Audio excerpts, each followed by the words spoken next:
हरे कृष्णा, राधे राधे। आज हम आपको बैसाख मास का नवा अध्याय सुनाएंगे।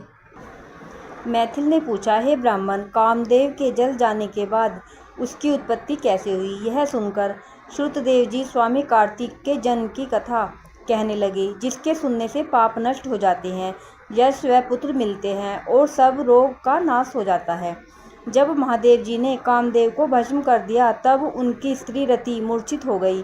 फिर चेत होने पर अनेक प्रकार से विलाप कर शरीर त्याग करने लगी और अंतिम क्रिया करने के लिए बसंत को बुलाया। बसंत ने आकर रति को समझाया कि आत्मघात करना धर्म का हेतु नहीं है, लेकिन रति के न मानने पर बसंत ने नदी के तट पर चिता बनाई और रति गंगा में स्नान कर संपूर्ण क्रिया कर्म से निश्चित हो सब इंद्रियों को रोक और मन को आत्मा में लीन कर चिता पर चढ़ने को उगत हुई।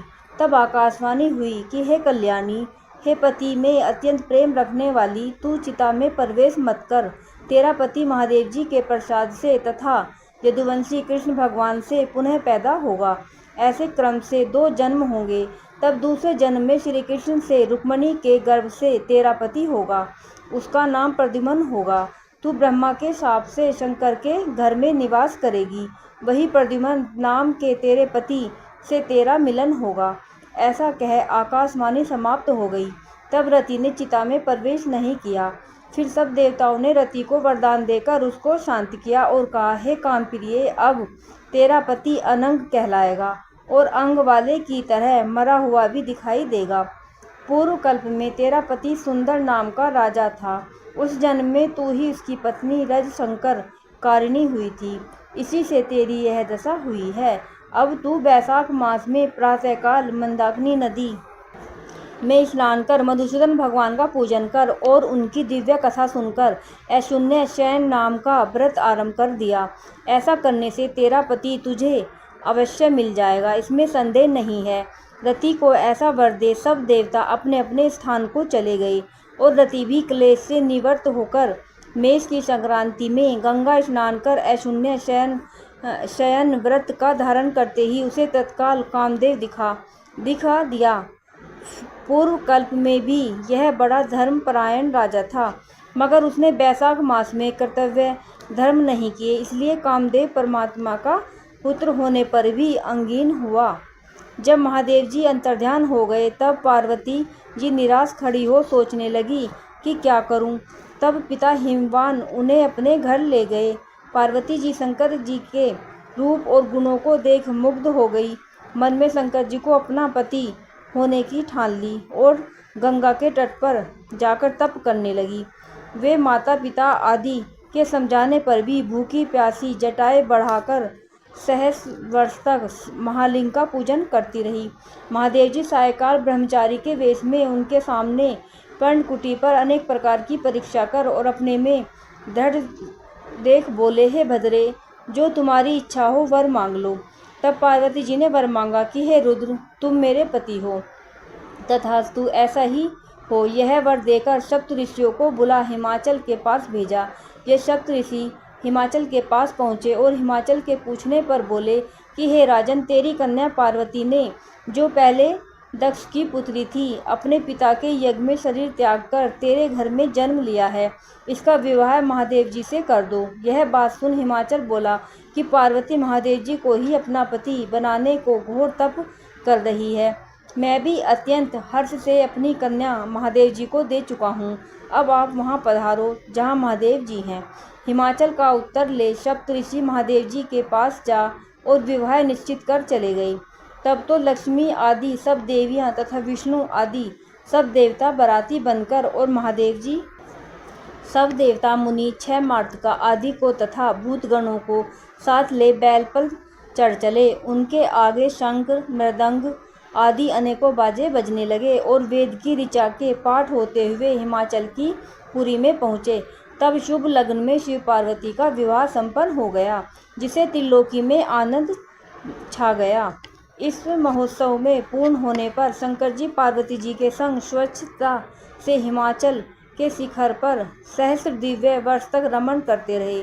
महादेव जी द्वारा पार्वती जी के साथ नित्य प्रति रमण करने पर भी गर्भ स्थिति न हुई तो देवताओं को घोर चिंता उत्पन्न हुई कि हमारे कार्य की सिद्धि कठिन है। तब खूब विचार कर अग्नि को बुला उसका अत्यंत सम्मान कर जहाँ महादेव जी रमण कर रहे थे भेजा और कहा कि तब महादेव जी रमण कर चुके, तब तू प्रकट हो और उनके सम्मुख चले जाना, जिससे वह पुनः रमण न करें, क्योंकि तुझे देखकर पार्वती जी लज्जा के मारे वहाँ से हट जाएंगी। तब तू शिष्य होकर कामारी शिव जी से प्रश्न कर बहुत सा समय लगा देना। बहुत काल व्यतीत होने पर पार्वती जी के गर्भ से स्वामी कार्तिक का जन्म होगा।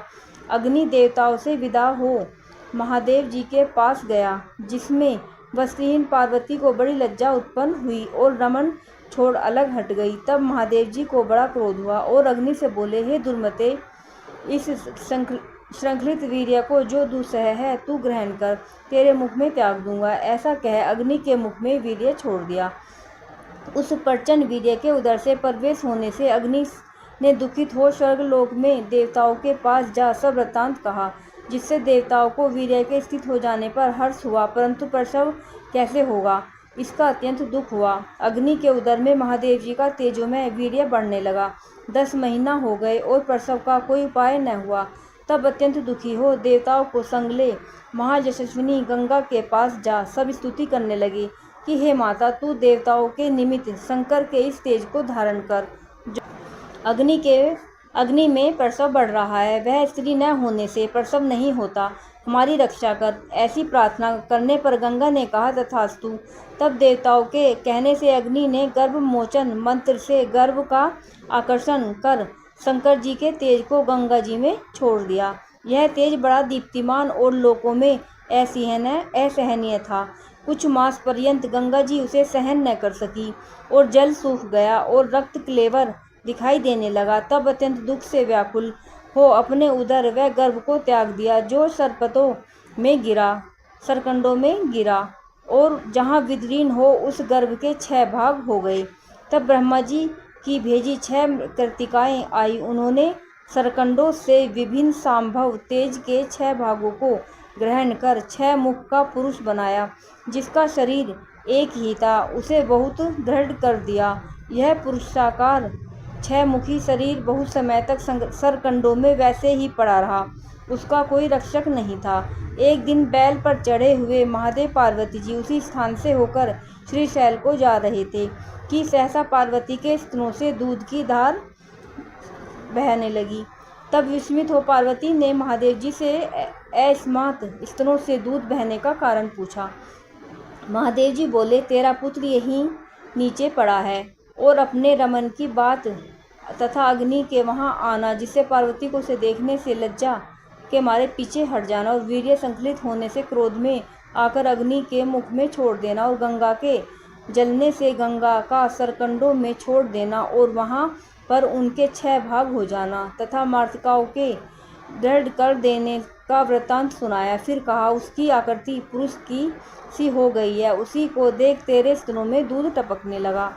इसका पराक्रम विष्णु के समान होगा, तू इसका पालन पोषण कर, यही तेरा औरस पुत्र है, इसे उठाकर ले चल। महादेव जी की बात सुन पार्वती जी बालक को उठा गोदी में बिठाकर दुग्धपान कराने लगी और पुत्र स्नेह में तत्पर हो महादेव जी के साथ कैलाश को चली गई और पुत्र का पालन कर अत्यंत संतुष्ट हुई। हे राजन, यह कुमार के जन्म की कथा मैंने तेरे सामने कही, इसे नित्य प्रति सुनने से उनके पुत्र पौत्रादि की वृद्धि होती है, इसलिए बैसाख मास में धर्म करने से स्त्रियों का विधवा योग मिट जाता है तथा अत्यंत पुण्य होता है। इसी के प्रभाव से अनंग कामदेव का भी शांग हो गया। जो लोग इस मास में बिना स्नान दान किए बिना बिता देते हैं, उन्हें बहुत से धर्म करने पर भी अनेकों दुख भोगने पड़ते हैं। इसलिए यही एक मास संपूर्ण धर्मों के करने के लिए हितकारी है। राधे राधे। बोलो मधुसूदन भगवान की जय।